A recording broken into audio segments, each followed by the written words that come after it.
I don't have an MD or law degree. I have a bachelor's in kicking butt and taking names.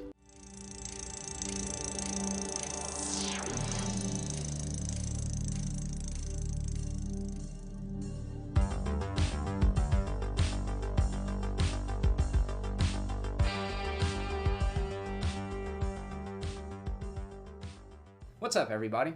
Thanks for stopping by Be Terrible Movies for my review of Thank You for Smoking.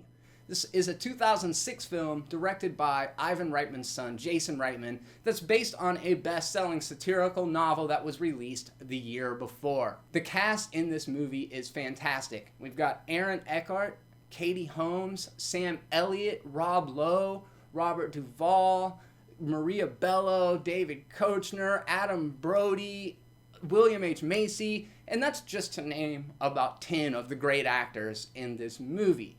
The story is about a character named Nick Naylor. Isn't that a fucking fantastic name in the first place? Nick Naylor is a big tobacco lobbyist. He has a son, he has an ex-wife, and he's trying to balance his life between being a good father and being really good at his job. What do you talk about? I speak on behalf of cigarettes. My mommy says cigarettes kill. Now, is your mommy a doctor? No. Well, she doesn't exactly sound like a credible expert now, does she? Once a week, he meets with his friends, played by Maria Bello and David Koechner, at like a Chili's or TGI Fridays style franchise restaurant, and they discuss their jobs. One of them is a lobbyist for alcohol, Nick Naylor for tobacco, and the other for firearms. So Mod Squad is actually an acronym that stands for the Merchants of Death. They're pretty terrible people. They actually will have like betting pools about whose is the most deadly, who killed the most Americans the year before, and it's just crazy. But this movie deals a lot about capitalism and integrity and your moral compass and how you're willing to change your morals to fit into a world that cherishes money and power over basically anything else. It opens up on the Joan London talk show, and on one side we've got big tobacco spokesperson Nick Naylor. On the other side we've got the anti-tobacco campaign, and sitting in between both of them is a terminal cancer patient, somebody that's getting chemo, they're completely bald, and they're saying that it's from the effects of cigarettes. And there's a subtitle that comes across the bottom of the screen, Cancer Boy. And you hear Nick's argument. You see he like turns and engages the audience and kind of forces them to change the way that they think just by being a really good talker. And by the end of this first scene, you're not rooting for Cancer Boy, you are rooting for Big Tobacco. And that's a really weird place to be. Comedies aren't really smart usually, right? The majority of them that come out are pretty freaking brain dead, and that's why it's so refreshing to see a comedy that's actually got good actors and good performances and a strong script, and they commit to it, and it's never like slapsticky or over the top. It's very based in the real world, and the majority of the laughs come from simple dialogue, which I absolutely love. Cigarettes in space. It's the final frontier, Nick. But wouldn't they blow up in an all-oxygen environment? Probably. But it's an easy fix. One line of dialogue. Thank God we invented the, whatever device. I've never been one that's big on pratfalls or real physical comedy. I like wit and I like cleverness, and this movie is definitely that. And it kind of forces you to sympathize with the devil.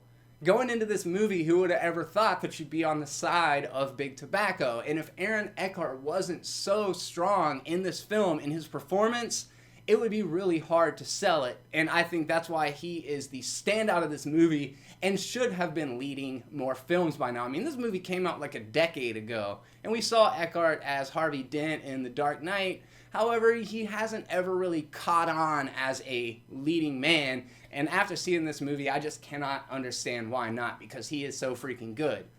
In fact, the whole cast is really good, but there are so many fantastic actors that just kind of come and go throughout the movie, and that either says to me that the casting director is just that good, or that the Reitman name carries a lot of clout in Hollywood, and that they were able to bring this huge ensemble together because this is one of the most successful families in Hollywood.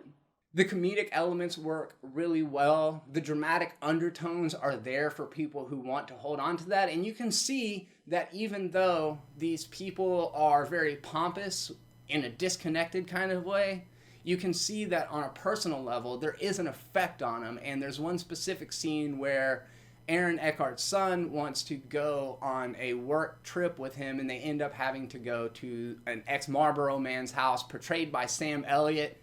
And it's one of the funnier and more moving scenes in the entire movie. William H. Macy portrays like the governor of Vermont or something like that, and he is also really good in everything that he does. But yeah, I know this movie's old, but if you haven't seen it, I highly recommend it. On a scale of 1 to 5, I give Thank You for Smoking a 4 out of 5. It's a pretty freaking high score, guys. Have you seen it?